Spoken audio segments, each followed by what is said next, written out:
Hey, Jonathan. Hopefully you can hear me. Let me know when you are live.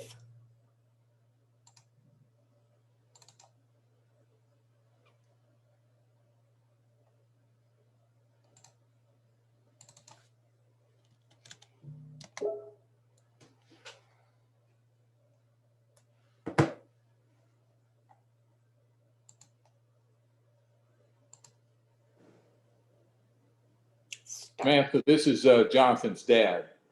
All right. Well, nice to meet you, Jonathan's dad. Please don't confuse us. Too funny. All right, so let me see. Where's he? Well, I'm not going to tell you any funny stories about those kind of questions from his dad. All right, you're doing the presentation then, because we're on. No, he'll be there. I just sent him a text a while ago. So. Oh, too funny. Well, nice to meet you. All right, I'm going to mute myself, okay? All right. All right. It's a family business. I love it. Well, I'm learning is what I'm learning. Enjoyed the last one, by the way. Oh, thank you. Well, I'll get a little bit more comfortable with screen sharing and we'll move it along a little bit. But yeah, need a little practice makes perfect. So let me know when he's on the hook because we start in a minute. Okay, I'm going to drop off and then let him get on. He said he can't get on, so I'm going to drop off. Got it.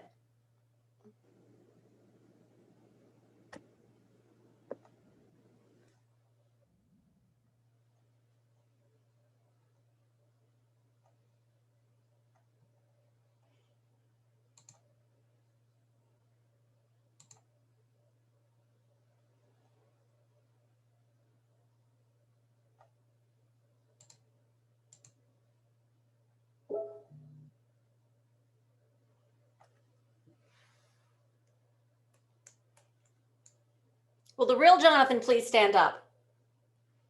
Can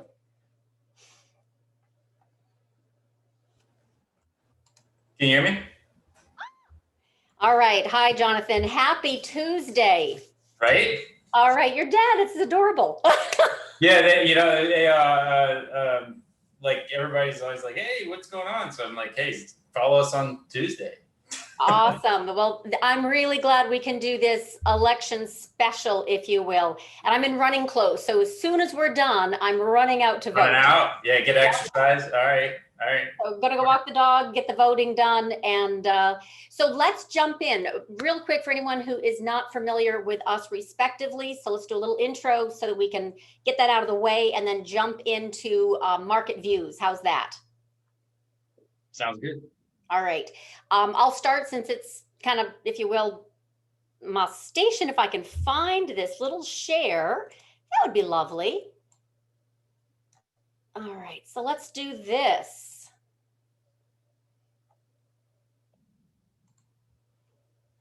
Did you just leave? No, okay. So welcome to Tuesday Guest Captain interview with Jonathan Gibbons of VigTech.io, a fabulous tool that I wanted to introduce to clients. And I was lucky enough to meet Jonathan early back in all of this market crash, March, April timeframe. He has since launched a mobile app for option trading tactics, which I really like and wanted to showcase a little bit more to the public as well, not just for clients. We're going to get into that a little bit later, but real quick for those who aren't familiar with who I am, my name is Samantha LaDuc. I'm the founder of LaDucTrading and also LaDuc Capital LLC. So I'm a trader. I trade for a living and I support clients who do the same. I have a website at LaDucTrading.com. I also have a website for, this is retail, also have one for institutional. It's called LaDuc Trading Edge.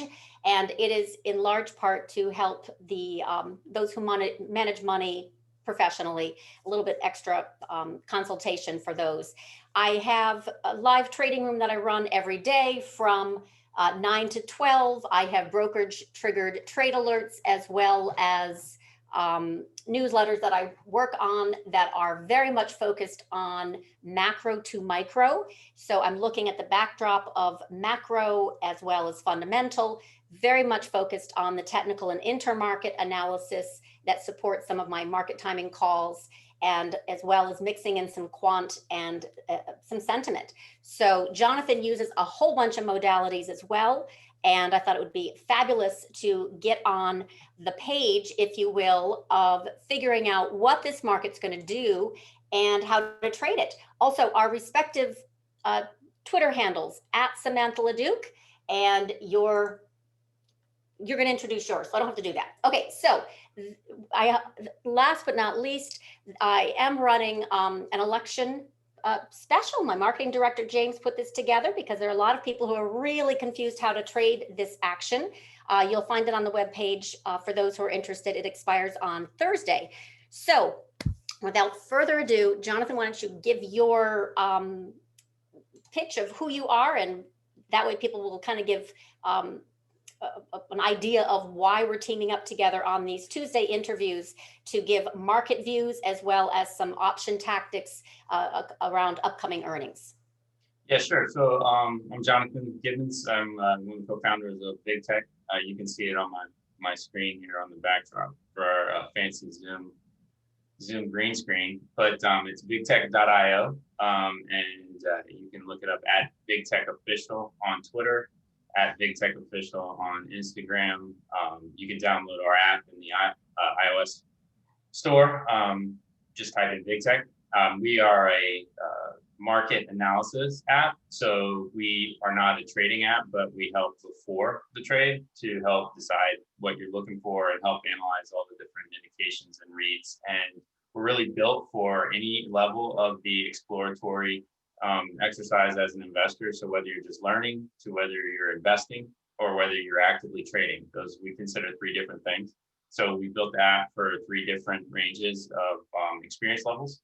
But us talking here with Sam is really built around the fact of trading, that kind of active trading and even an investment management type perspective. So how does the app function with that, and what's the best use cases for that, and how does it jive out? What are we seeing? And so how does the app really play into what's going on in the markets every day? Because the most sought after thing, which is really something Sam does extremely well, is information, right? Knowledge, what is transpiring, not necessarily clicking to trade is easy, but clicking to trade doesn't necessarily beget you success, right? So that's what we're here to try and help with from both our perspectives. So, you can find us at bigtech.io, download the app in the App Store, or visit us at any of our social media handles. So my background is prop trading, and kind of a macro perspective. I have a very macro perspective on the whole markets as a big picture. I did just bring it up if people can take a look. This is the Big Tech website, and you have a particular daily or regular kind of news public blog that is very disarmingly funny and also really relevant and timely. You and I discuss this a lot, where we're looking at the flows and in particular breadth indicators. I have my personal favorites, for example. Oh, fame's being dropped, hopefully not.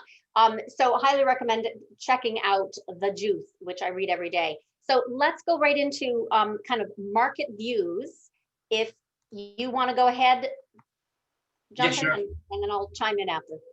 Yeah, sure. I think you had asked me when we were talking the other day, like 2 days, 2 weeks, 2 months. That's what we looked at kind of posting. So first thing I would say, based on what we're looking at right now from a tactical perspective, is the next 2 days are very choppy, right? There's an extensive amount of I guess I would call it congestion on two different sides. And I'll pull up some charts here in a second. We'll look at it. Because I think that the real key is not the election. And I talked about this last night in the Juice. It's the liquidity impacts of the election. Since 2018, really, and going way further back than that, is that you can see that liquidity is the driver of the marketplace. And we don't have that plug right now, right? The Fed is kind of sitting pat, and then you've got the fiscal sitting pat. So what does the election mean? Is the election mean to liquidity? That's what I'm concerned about for the next 2 days, not the outcome of the election. I'm not going to get into which side's better or the policies of which side or what have you. Is what does that mean? Yeah. What does that mean to liquidity? That's the only thing we care about. And so I actually, would say that I'm going to share my screen real quick, and then we should be able to see. You guys should be able to see some charts, right? Can you see some charts? Yep. All right. And so effectively, our perspective is that when you look at, the major indices like the S&P, right now, right, you saw a market breakdown here, right? And then it popped back up, and then we're sitting around back at this level. So we haven't had anything really transpire since the end of September. And at the same time, you've got the dollar, right, is sitting at a pretty substantial opportunity to short squeeze right here, right? You can see that the volume profile is sitting there for this to occur. And then you've got the volatility sector that's kind of sitting in the same structure, where we've come back, we're kind of sitting at some major volume profiles. We've got flows in a positive direction. And that's kind of counterintuitive. A lot of folks right now are saying the next 2 days is, volatility is going to get sucked out. The dollar is going to get crushed.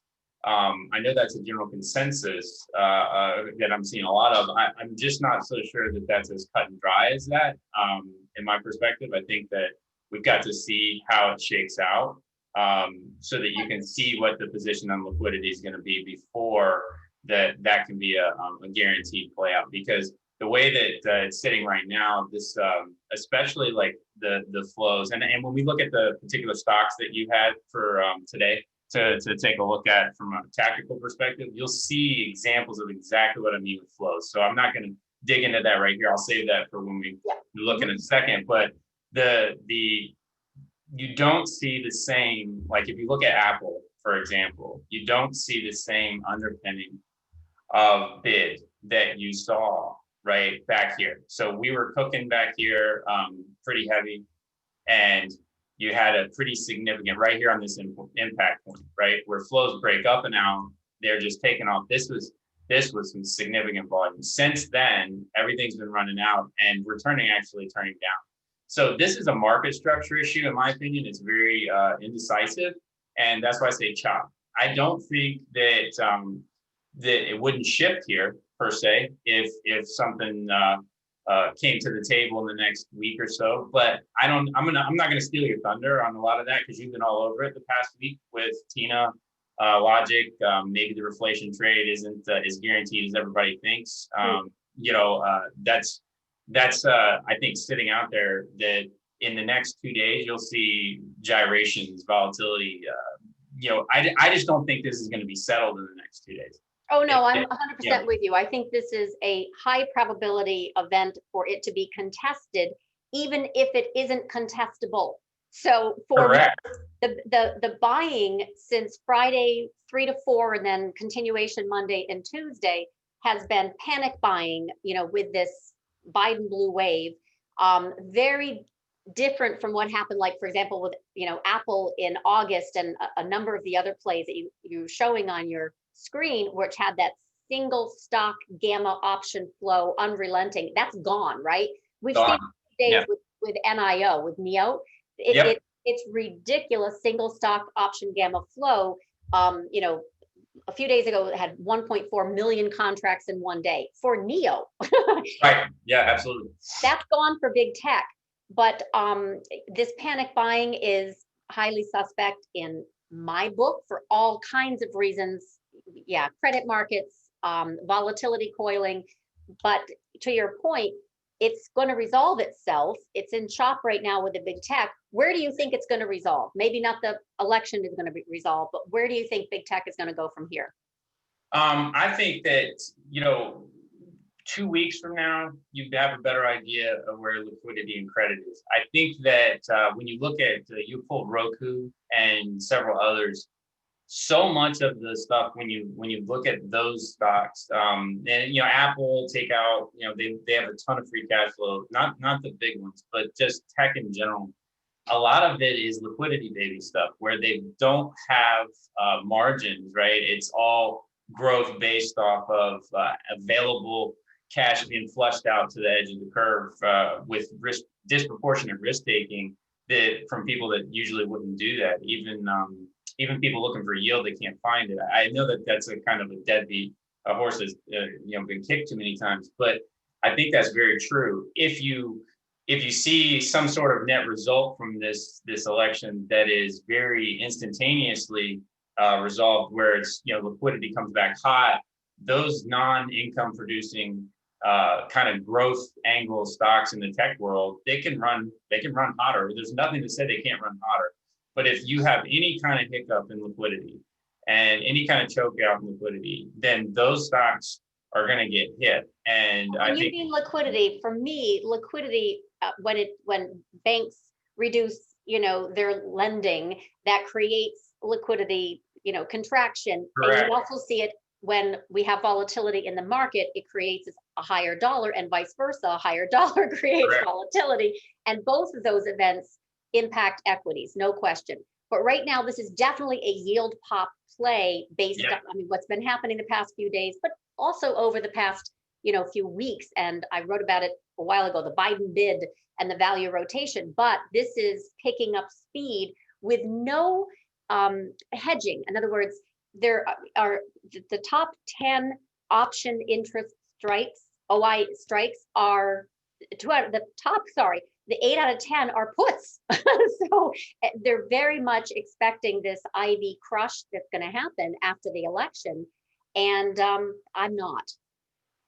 So what are you looking at in regards to volatility, since that makes the world go round in the equities market?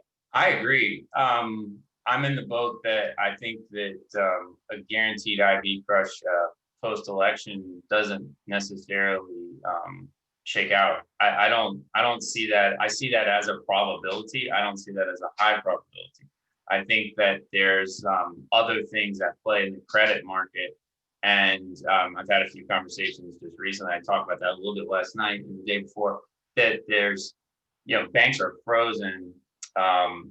They've got to have a reason to kick it back in. And then you have COVID. I know nobody wants to talk about COVID, and they say that COVID has no impact. I think that it's not being discussed or really addressed at the moment, because it's not really a good thing to discuss or address during the election process, I guess. But that has an economic impact that I think has an impact to the banks, because banks don't want to lend in business and without some sort of, so they can create all the dollars they want, and if the banks continue to sit and hoard, it's got that inverse effect that Brent Johnson's always talking about. So I think that volatility is just simply basically pulling back right here, and is going to test again much higher. That's just my opinion.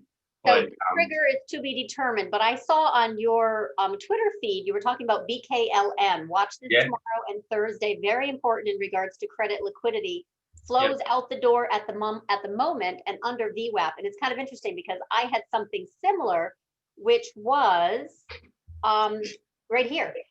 The world's biggest credit ETF has just lost the most cash on record due to outflows, LQD. Yeah. So credits, and that can of course reverse, no question. But obviously, it's a rug pull before, even though the price hasn't fallen. Right. It's obviously reversed out the door in anticipation of the election. And for me, it's one of two things: either credit spreads are about to widen, or maybe they're rotating into the cyclicals that we're seeing right now. But I don't think so. I don't think fixed income is just going to leave and go into the value trade. So. Yeah, I totally agree. I completely agree with you on that. I saw this earlier, been having conversations about it. This is the number one concern across the board is credit. And I touched on this a little bit yesterday, just very loosely, but I think it's worth really discussing, is that the last times that we've had issues, 18 in the beginning, 18 in the end, early 2020, these are all liquidity bouts, right? Like they're flash, they're fast, and they are all revolving around issues retaining to credit, right? You look back in 2008, it seems to be a continuing pattern where it's that doom loop real quick, followed by the equity nirvana, like I talk about regularly, where it just drags up with no all by the dip with the options environment. I think that there is some tremors underneath in the credit markets, and I think that how is it going to right itself when we have, for example, the yield differential, right? So we're positive, we're going higher on yields right now, where the rest of the world keeps cutting, and in even Germany's 2-year, it's negative. I mean, we have a very big, like alligator jaws, if you will, of US yield and rest of world. So another reason why we're having this conversation, do you think money's going to flow in to play, okay, US is the best house in the neighborhood, or they're going to close and yields are going to fall hard, and this short bet right now in TLT and bonds obviously is unprecedented, right? So what's going to be the spark to kind of get bonds to cover, yields to drop? There goes the reflation trade. Obviously a Trump win, or I should say, even if it's not he doesn't win by representation, but by repression, could cause this crash up in yields to reverse quite suddenly. That's my thesis. It would be much more likely for a TLT bid right now, given all the kind of weight of the evidence. But that's me. What do you see? I'm seeing something very similar. I think that you don't know what the trigger is at the moment, but I think it's post-election, and I think it doesn't really matter to the candidate. I think there's some stuff sitting out there related to the banks that is unresolved, related to the default swap type environment, and I think that that's not being addressed yet. That's got to be addressed, so it could be something there. You've got the China situation, which is just on pause at the moment. I think that is a significant situation to play out, and how does that impact the markets? And then I think COVID, it was COVID in February that caused a shift in positioning based on a panic with the liquidity. It was a Mr. Murphy moment. Like the liquidity was being pulled, and then they got caught in the vortex, and boom, and the market started eating itself. But I don't think we actually were talking then, but I had been tweeting for about 3-4 weeks prior to that February event that it was a sold to you market. Like I could see the distribution, and I saw another like maybe 4 or 5 analysts who saw the same thing, but there was heavy distribution under the surface before the air pocket, before the market gapped down on February 24th and continued lower 35% in total. There was distribution under the surface. I'm not seeing that this time. That's I agree. A major difference. I was going to ask you, because I know you're into, your breadth indicators. I've got my intermarket. I see volatility in a big way on all kinds of different metrics that I share with clients, but I don't see the same distribution under the surface. They're still buying. So it's not a sold to you market in the same way. It's almost like correction, right? It's actually like, I've saw someone mention on Twitter, and I retweeted it, that it was like career risk. They're trying to get long desperately.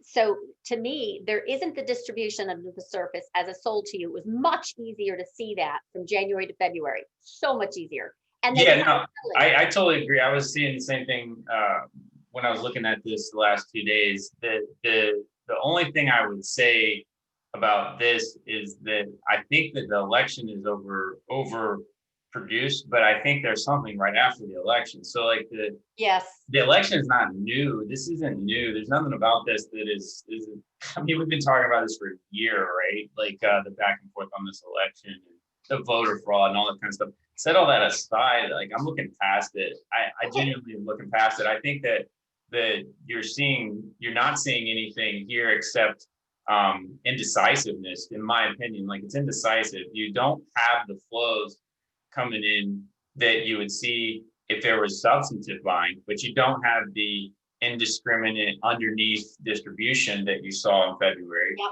So it seems very indecisive. And I think that one of the things I had written down, and what I am going to do, next week, is I thought about this. We'll put together like a PDF or a PowerPoint that can be downloaded based off these notes that I have, and I'll share them. So like I'll put them with the video to be downloaded. But one of the things that I wrote was that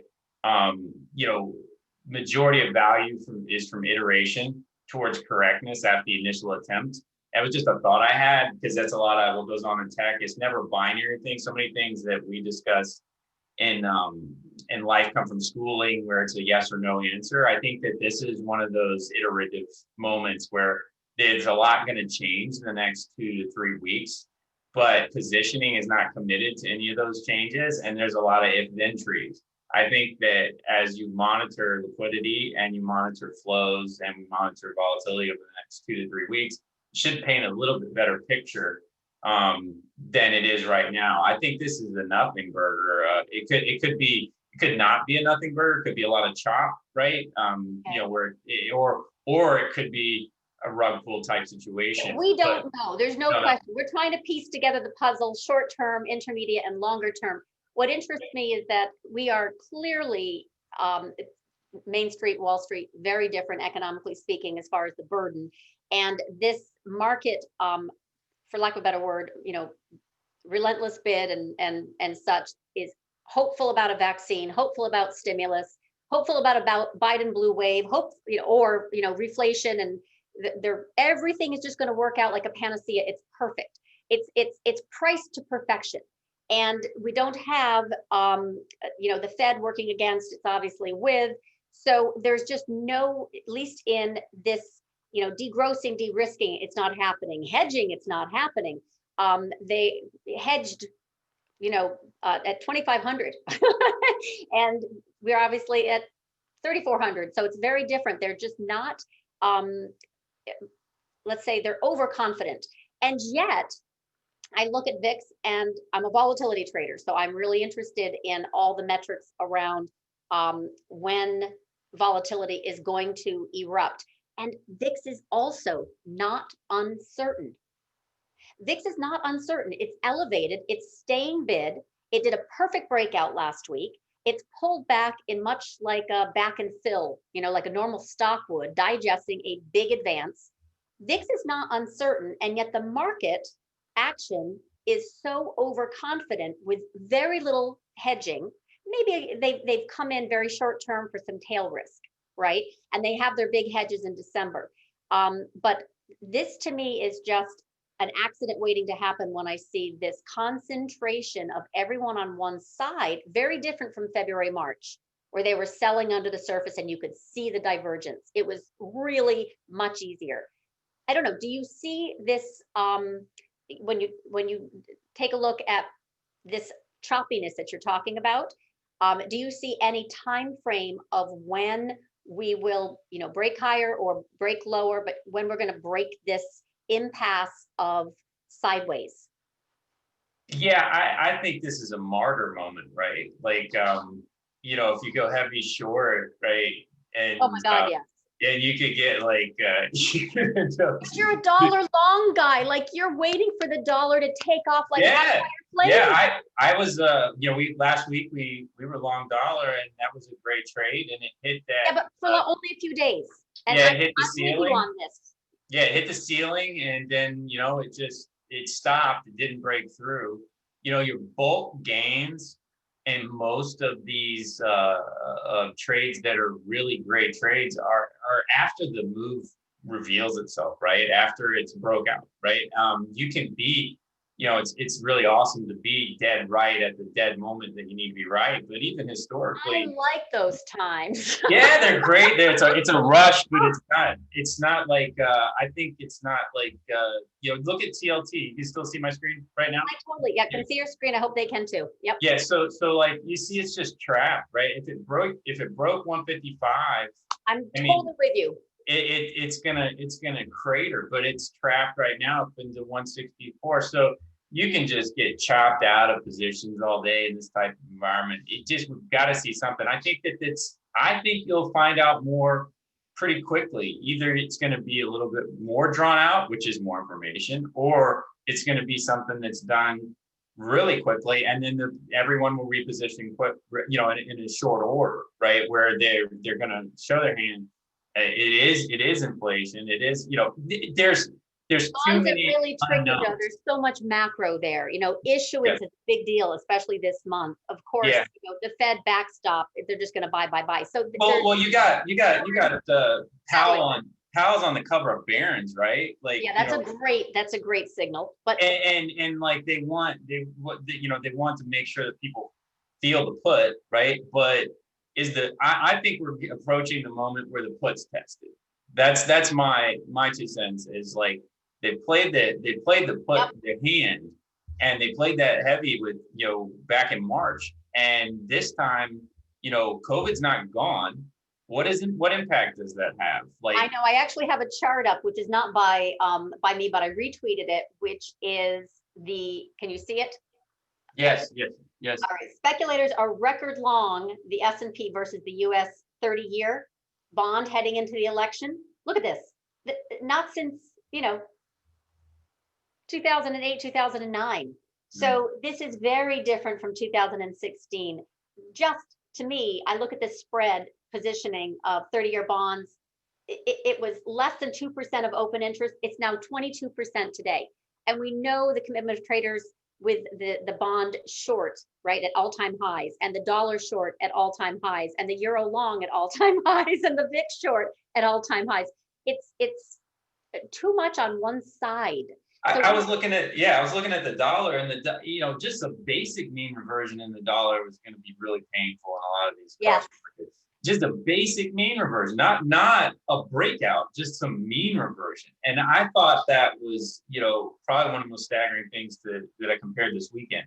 And I think that goes back to, an accident, right? Like with this disproportionate positioning, you're very prone to some sort of accident. That's why I said maybe flashy, like there's a flash type situation that's sitting here. Now, I don't think that's, super probable, but think about like the derivative overlays, and you get a squeeze in the dollar, and you get a squeeze in VIX positioning on the wrong side. You could get a flash, right? Where you get a flash moment. And I think that's more likely at the moment in the next couple of weeks than an actual sustained downdraft. But whether that's a high probability or not, I can't bank on that. But I think it's more of an indecisive situation until you can get some more determination in market levels. I think the market structure, when you look at like Roku and some of these other ones, market structure and a lot of stuff is broke within the last 2 months. That's got to either be confirmed or repaired and turned, right? And I think that we're in that, what do you call it, purgatory, right? But I also have a very strong conviction about outliers. So, for example, VIX positioning, it spiked even more last week into month end, right? We caught that. We talked about that last Tuesday. We did our chart. Yeah. And the market pulled back 6-7%. So that was perfectly timed. But big picture, it's very different from the last election. And it's now 40% of open interest, one of the biggest shorts in history. So when I look at outliers, they revert. Yeah. So, VIX, TLT, this is the dollar. They have been basing, obviously, and not much movement, but it's not the same kind of market setup as February, March. I don't think we'll have the same type of, event, but I definitely see volatility as maybe not the election. That's an event. Buy the rumor, sell the news type of thing. There's going to be more of a trigger coming in, and that's what I'm kind of laser sharp focused on, and wanted to get your thoughts, because you are doing the same thing. You're looking at the credit markets, you're looking at volatility and your breadth, indicators, and you're trading it. I mean, you run a prop shop, so this is very interesting how you trade. Is it primarily indices, I mean, TLT is just so frustrating, right? But I mean, how do you trade the dollar? What do you trade when you're trading? Futures, right? Like predominantly futures, right? And then options, overlays on top of that. But, I actually was asked that same question a couple of days ago, and I said futures. And the reason why is because since this market, if you really think about it for the last several years, is gap, ramp, and cam, right? And a lot of the overnight sessions, right? And so how many times, if you're trading just straight daytime indices, like you're gapped, right? So many times it's bad for your book. So you got to be trading futures in this environment if you're trading anything heavy. Are you trading it tonight? I'm sitting like a lot. We're sitting. I don't. Where's the edge? I don't like. I'm long some vol and I'm long little dot, but that's a futures environment where you can get stuck. Okay.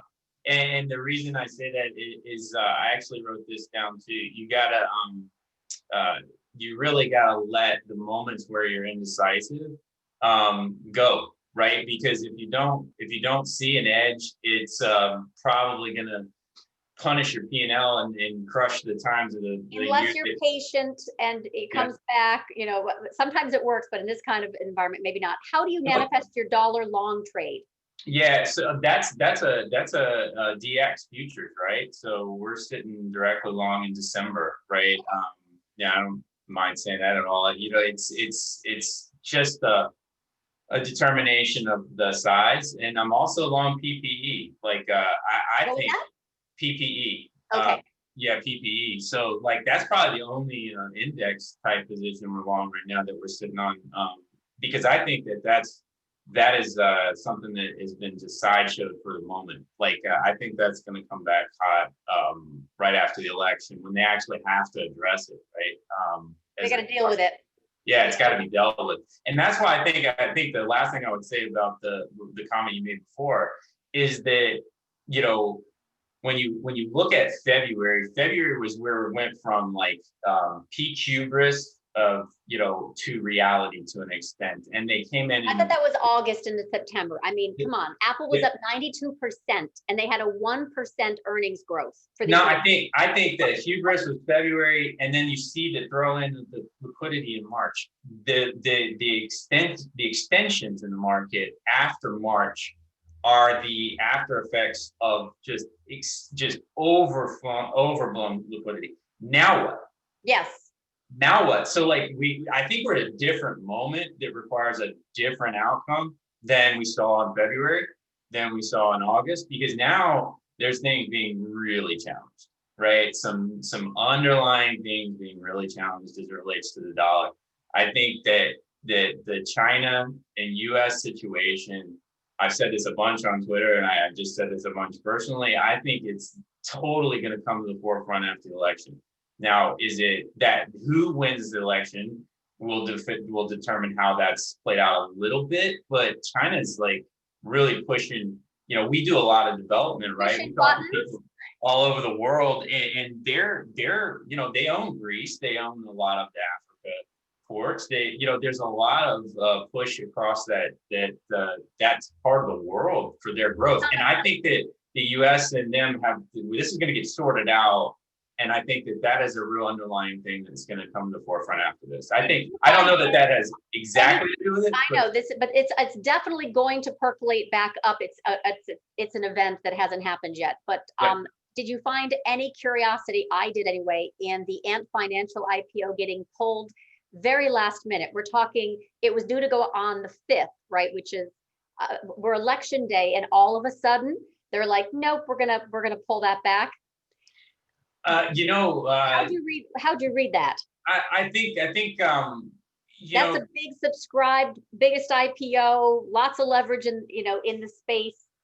It's like the TikTok thing. I think that there's certain things I think I can talk about probably, and others I probably can't. But like we're building an application that the TikTok thing is impactful. Like a lot of the things that you see on a daily basis that you're interacting with on your phone and so forth, there's security problems, and there's things that they're concerned about, that our government is concerned about, that they're addressing with founders, and they're coming to talk to you about and so forth. So I think that this is a far more serious situation than people are aware of. And I think that has played into a lot of the positioning. I think that the thing with Ant today, that's if you there's some China's a whole other conversation, right, of a topic to discuss, because there's a lot of time. If we were to talk about it, would you talk about it? Yeah, 100%. Yeah, 100%. I think there's a lot to unpack. So we're doing that next Tuesday. Yeah. Okay, all right, we'll do it, but because there's a lot there. I think that the way that they approach their economy, and 40 years ago they were agrarian, 45 years ago, and where they are today, it's staggering. Like, they have aspirations, and I think that our financial system, the renminbi, they need, think about what we did with the printing, right? And in March, that's a tool. That's something that's very important to be able to do. They would like to have that kind of power over the currency, and I think that's where we're headed. I think we're headed towards some sort of moment where the U.S. dollar is really, and now people have been talking about years, but I think we're there. Let's say that more in detail next Tuesday. Right now, this reflationary trade also started kind of with China rebounding so quickly from COVID, right? So given some of their draconian measures, but nonetheless, Southeast Asia was in much, much better shape and remains in much, much better shape. So the reflation trade kind of started on that, and obviously it picked up with the Biden build. And now we obviously have hot fire flames the past few days with small caps and financials and metals and mining and the rest. But it's really interesting to me. I like this this chart that I grabbed from Heisenberg report, and it's what happens if fiscal policy fails to be reflationary. And part of that is kind of a China. We'll have frayed even further degradation of foreign relations if Trump wins this election, right? So part of my little suspicion was maybe they suspect that, and kind of, I don't know, there's some stuff under the surface, but I don't want to speculate. The Ant Financial was pulled, but it was definitely, to me, a liquidity of sapping, drawing money out, if you will, and the speculation, if you will, of fueling that particular IPO, right? And then all of a sudden they say, nope, we're not going to do it. Something there. We'll figure it out later on. But let's talk about China. Definitely there. There's something definitely there for sure. And reflation trade, I still think has run a little bit hot into the Biden bid, and yields obviously have exploded. But we have a big differential here, between the 10-year and US and German bonds. And I think there's a little bit of an alligator jaws that the market may not be pricing in. And I don't think on the reflation trade, if you look at the market structure of most of the reflation trades, just in general, like I could show you silver real quick, right? Like let me get to like gold, silver, miners, they have fallen since August 6th. So right. And actually I know, because I called that one. So I was like, no, I mean, you were all over this back here, right? Fade as fiscal gets kicked down the road, and there's no agreement, and now it's 2021, and even though it might have some really nice bounces, especially as it comes into support, but big picture, we got to take out the August 6th highs, and that drop that happened on the 9th or whatever was the 7th largest drop in gold, and silver and miners are still chugging along. People are like, this is a great buying opportunity. Not if the dollar picks up with a volatility event. It's not. And neither is Bitcoin, although that's the rich man's hedge, and it's been doing extremely well. Yep. But I was gonna, ask you that. What about the precious metals? Because I know we have a dollar long thesis, so we're kind of not so bullish. But where does your structure, support silver? For example? I've been like hammering this one for a while. When this was sitting out here up in the first part of September. No, you can't see it. Hold on. All right, get to it.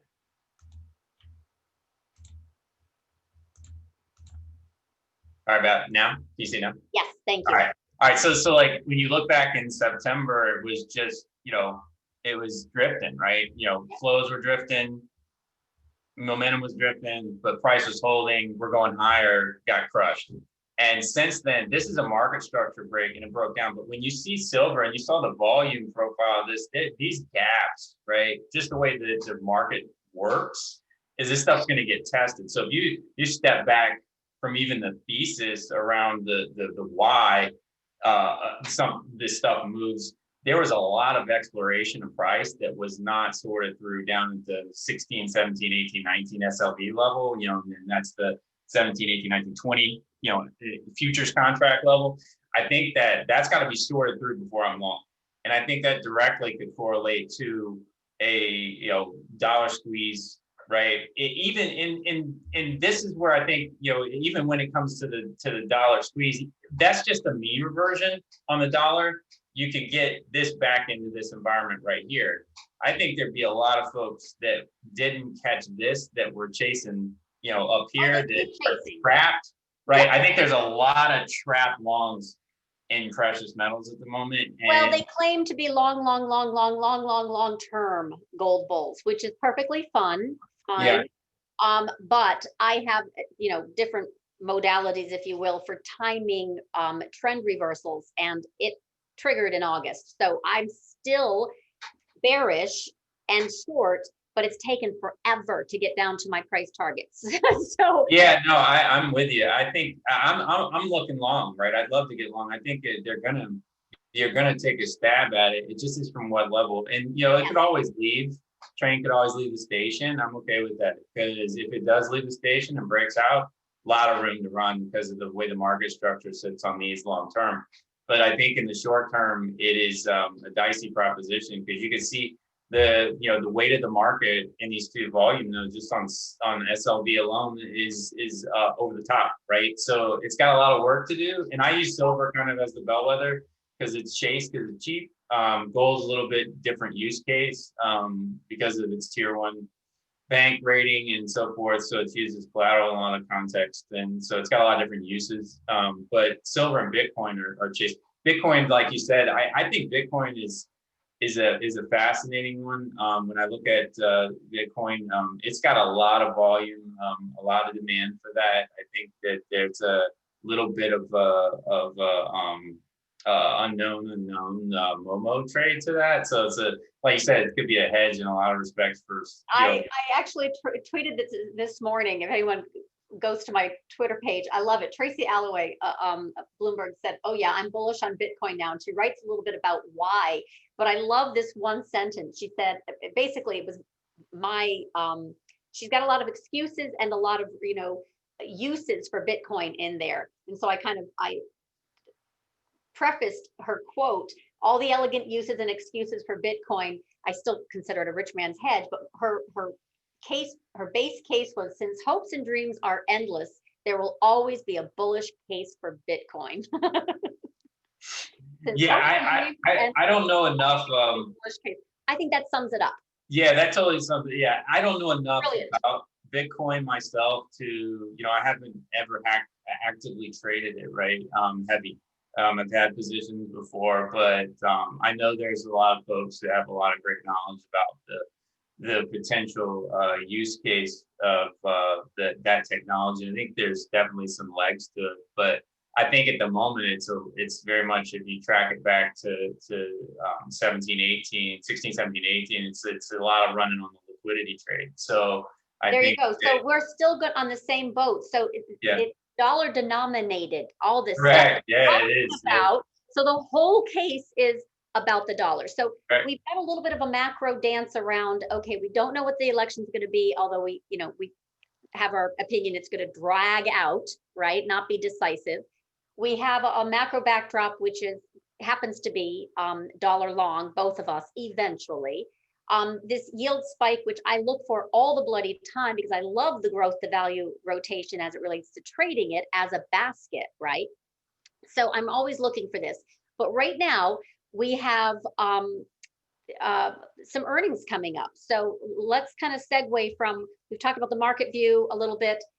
Let's take a look at what is, for those who like to trade, their beloved growth plays, which have been hammered of late, right? This has been a big tell, especially last week. when we had the big tech report, and 4 out of 5, fell from grace. They had blowout numbers, beats, but the market said, yeah, we're done. We're going to pull back here. We're going to take some profit. We had seen it coming in the IPO space, in the IGV, in the 50, the IBD 50. And then the big tech reported, and sure enough, they softened and then they fell, not Google, but the rest. So as I look at that rotation, right, kind of got the warning it was coming, and then the tech, big tech disappointment in earnings. Now we have some growth players like the Roku and the AYX. And I wanted to, in the time left, because we got 5 o'clock and I'm out of here, to go vote, is let's go size up those 4 trades that I mentioned on Twitter we were going to discuss, because you've got some plays that you suggest. There is huge IV, right, in these momentum trades. So I want to kind of pass it to you, switch from the macro, let's go to the micro, let's talk about option tactics in these 4 plays. Hit it. Okay, so I pulled these apart. When you look at these 4, because I think we were looking at something last week after we talked about options, and we're actually looking at constructing some options, and not options, earnings. We're looking at constructing an earnings channel in the app that will kind of go through some stuff every day and post every day about some different, we're creating some algorithmic structures for that that'll feed that.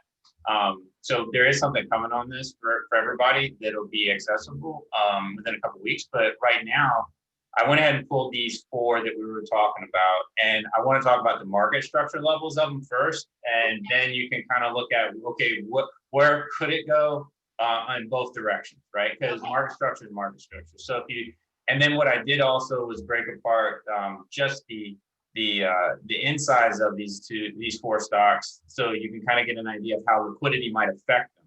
You got 2 that are that could be more affected by it than others if there's a change in the next 2 days, right? So right now IV is high, so first and foremost I say whatever you do here is spreads, right? Because you can get paid, right, one side and take the risk for the other side. You mitigate your risk down, shrink it, you're going to get paid a nice premium. So if you think it's going to go down, put spreads. If you think it's going to go up, call spreads, ratio spreads, whatever it would be, use spreads in this environment with IV so extended.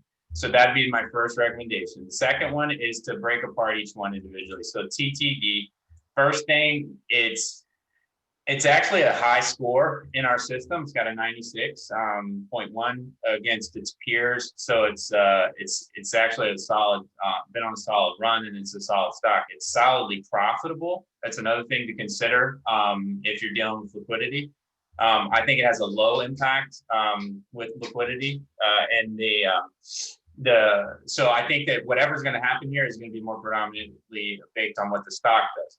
The flows right now are negative. When you look at the 6 to 625 level, so 610 is going to be your upside breakout level, and then 518 is going to be your downside breakdown level. Knowing that will help you position whatever it is that you decide to take on, if you're taking on call side or if you're taking on put spread. Because I think that with flows negative, you've got to think that even if you get a spike, it's probably going to get sold. And that's kind of what you saw in tech last week, that even though there was some beats and some of the underlying stuff looked pretty good or what have you, it was sold.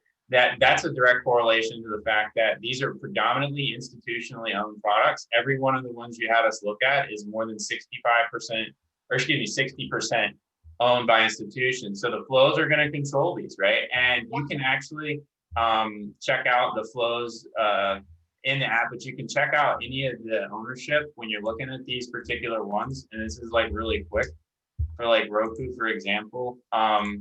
You look at Roku and you go to the qualitative and you can see the institutional ownership instantaneously, right? And then you can also see the financials that matter. Like there's so much financials and stuff in a lot of apps. Not really, you got to really dig to find use cases for those. These are really the most quick hit financials. So I think that flows really impact these 4, right? So know the flows, even though there might be some spikes. The second thing fourth thing we looked at was unusual type options activity. Is there any?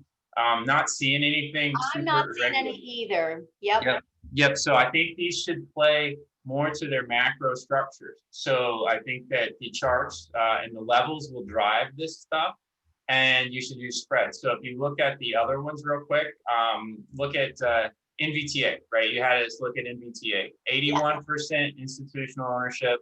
Score's pretty high. It's an 86 in our system using our prop algo.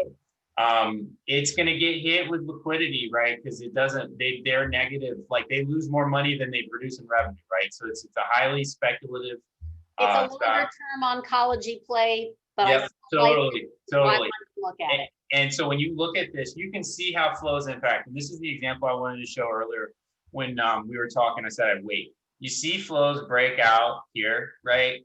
And it ran 67%, right? Flows were hot for 67% run, right? Which you caught great killer gain. Then you see when you break down, right? When you break these flows down and break the zero line, that's usually a market structure that a lot of times they'll coincide. So you see a market structure breakdown. This was a total market structure breakdown. We come back and retest this and got hit again. So now you're sitting there, flows are negative. This is changed from bullish to bearish. You have not seen, if this was conflicting, if I saw flows conflicting, right, with this, I'd be a little bit more optimistic, right? So I think that this, what divergence would you be looking yeah, I would say that flows are increasing as price is decreasing, right? So you're seeing that total divergence. That's what positive divergence or whatever you want to call it is basically, I don't care about price. Money's flowing in, it's institutionally owned, and it's going to turn, right? And some, the late comers to the party, usually shorts at the end, they're late to the game. We call it shorting in the hole, right? You're going to get blown out of the hole. That's typically what you'd see is this creeping up, breaking out over zero, right? The same way you saw here, right? So this is turning up, right? As price keeps going down, you're starting to see these change. It's creeping up, and then it breaks out. Now, that's not like, that's not necessarily something that you see constantly, right? But it is a pretty consistent pattern, like you mentioned last week. There's a lot of patterns that happen all the time. Now, you can see impulses that will change the market structure pretty quickly. So if something dramatically changes and there's a huge shift in sentiment and buy side or sell side. But since these are institutionally owned, right, they are going to be driven by the flows, right? So keep that in mind. Spreads on all these. I'm bearish these, not necessarily the spike right, or drop right after the earnings are released. Watch these things where they hit these levels. So watch your levels because IV is high. The levels will drive here. So NVTA, same thing as Roku. Roku has got the 220 level, right? You did hit the 100 EMA right here. And you've got the 188 as support, right? These are pretty good ranges, right? But I don't see this this being blown out right here per se, unless this started turning up. You see back here, same story. It took off. We're flat right here. We're flat. We're actually negative. So I think you got to be cautiously bearish on this. Spreads will do you right in this environment. And you'll see these two the volume nodes contain it one way or the other, which goes back to the major thesis that is trapped. Market's a little bit trapped right now because these larger plays that are getting a lot more attention, they're trapped. So they got to be decided. We got to see some decision one way or another. When you look at AYX, same type of structure, but a bigger break. This was a huge break. This is a little bit thinner traded environment, and you can see we're closer to like some major support here. So should these flows turn up a little bit in the next couple of days, you could probably take a stab at this. But 142, 113, those are your two kind of target markers when you're taking some spreads. I love we use the FEG formula, so this is fair value gap formula. So it's anything left behind in the algorithm of the interbank price discovery structure is always left open for bids. So it's going to be a magnet, right? That's why you see everybody's the gaps get filled, what have you, but they're magnets. So this one's still open and you got some below. Just use these for your price targets, right? Like you can say, okay, if it's going to be below 113, it's probably going to be looking like a breakdown. If it gets back up over 142, it could run to 169. that's the way that we look at everything. And if you're setting price targets for your spreads, you could use these, right, as range targets from our perspective. But don't trade against the flows. AYX 77% institutional, right? Yeah. So 77%. I mean, How are you you're measuring the trading flows? against them, right? How are you measuring the flows? Is it option? Is it stock? Like, what are you using? That's a three-prong approach: transactional monetary volume, velocity of the transaction volume, and then large transactions. So we're looking at the stocks. We're looking at, since we have the options data, we're looking at simply applying, and I don't want it to get clunky or kludgy down here, but applying the options flow, right? In the same. Yeah, this would be huge. And if you could Yeah. also, in the more, okay, I'm asking for my wish list, okay? Yeah, So I can see stuff move, and then I can look at the option, the volume that's coming in, and I can, pretty quickly, like Roku, one of that big, stick bars up, the expansion bar, had 40,000 contracts calls in the first 10 minutes. So that's single stock gamma option flow that's just building that up, then it continued, right? So it just, Right. Buying begets buying, and it happened repeatedly with NEO. It happened repeatedly with Tesla until it did the stock split, and now it's calmed itself down. So if you're going to do unusual option activity, that the weighted average increase is really helpful. Like, yeah, no, you're reading our mind. Yeah, we talked about it last week. Yeah, we talked about it last week because we have the data, we have the options activity data. We use we changed my live trading room, so I'm looking for that weight of the evidence where it's like, okay, this is 6 times the average weighted volume in near dated strikes. They're going for this. Like, this is, let's watch this. It's gonna get more and more and more attention. And sure enough, it does, and it stays bid. Downside too, we haven't had so much on the downside, but the point is, if that would be a fabulous tool to market for you. Yeah, absolutely, and you read our mind. Like, that's going into the charts. Actually, you'll be able to flip the volume profile, the options profile, right, within a couple weeks, and that's a really straightforward thing where you can look at executed, you can look at open interest, you can overlay them, and then also adding it to the actual way we measure flows, which is somewhat proprietary to our calculation formulas. We can do the same thing with options. So that's going to go. We'll probably do some use case testing, let some folks run with it. I'll send it to you to see what you guys think. But the actual the way it should be visualized, right? So it needs to be actionable, right? Like where it's not useless, it's useful. So that's coming very quickly. And then at the end of the month, we're going to do a whole options kind of rollout for folks, because we have it. All this is integrated in the same database, right? So we're pulling options data, real-time tick data, all the fundamental data, everything's in the same infrastructure. So, you guys keep telling us what you want, and I will. Yeah, we'll build it. And then also, like folks that we do have channels, right? So we built a channel infrastructure. So if you have ideas or you have a strategy or what have you, we're putting together the ability to have that in the app as well, so that it's not just us, it's kind of a marketplace, right? So people can actually subscribe to concepts or ideas that are delivered to their feed all day. And you're working hard, and you're doing the macro analysis, and you're doing the actual trading. So market junkie.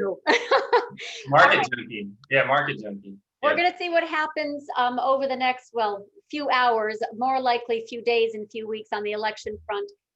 Folks have our opinions in regards to the macro, a few ideas which really, and those 4, they've been beloved, in many regards for growth plays, but the market's very tepid right now for momentum trades. There's no question. And you just confirmed there's not a lot of underlying structure other than the institutional sponsorship, but the flows are very light. I see the same thing. It's not, such a high probability. And it's not August for sure. It's not August anymore. All right. So last but not least, we'll do this again on Tuesday. You and I will talk about kind of the theme of what we want to talk about. I would love for you to share a little bit more about the China perspective. Also, let's dig into some of those trading vehicles, whether it be FXI, EEM has a lot of China, plays. Okay. Web.